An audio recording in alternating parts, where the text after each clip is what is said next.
guys, so papakita po namin sa inyo yung resort po na nirentahan po namin sa year-end party namin. Ito po yung Amari private resort. So, tignan nyo guys, kapaligiran.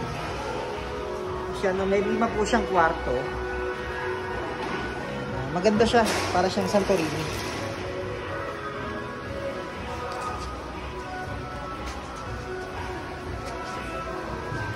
Ayan guys, kung nandun yung event. Yung swimming pool nila na may jacuzzi. Isang malaki, isang pangbata. Ito yung jacuzzi nila. So medyo madumi na guys kasi nagamit na. Tapos na kami. So may billiards. Ito yung mga room. So dito kami nag-stay. Ayan. Tapos kasya sa kanya kahit 40 to 50 packs. Kasya. Kasi dami namin 70 to 80. Kasya kami. Walang yata 100 kami. Ito yung isang room. Nandito yung aming Lower Laguna. So medyo madumi na guys ha. So ito yung room 4. Ayan. Ito medyo malaki-laki siya. So nandito yung Upper Laguna. So ito guys yung room 5. So dito nag-stay si Great. So yan siya. So guys ito. So ito yung billiards nila. Billiards din sila. Tapos meron din silang video okay sa baba. So ano video okay. Tapos ayan guys, sasamahan kayo ni Salo. Remote ka lang. Ito na guys, ang laki din yung hagdana nila. So bagay na bagay sa magde-debut tsaka wedding.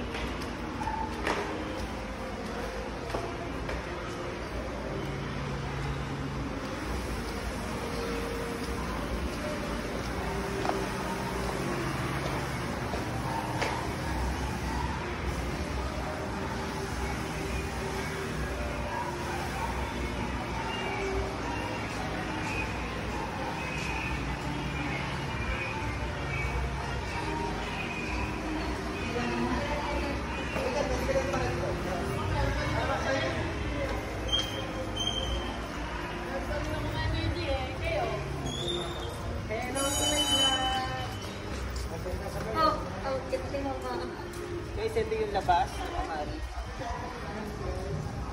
Papakita namin yung labas. Guys, dito sa area na to, no, ito yung Amari yung pinakamalaki. Siya yung pinakamaganda. So siya yung pinakamahal. Ayan, no?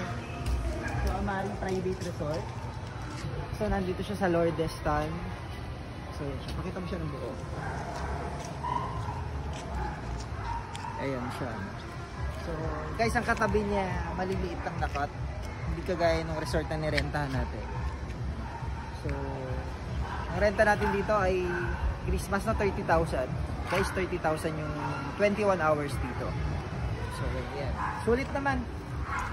Yung mga katabi niya, magagandang resort din. Pero pinakamaganda talaga si Amari dito. Dito ha, sa area na to. So, yun lang guys. Thank you. Bye.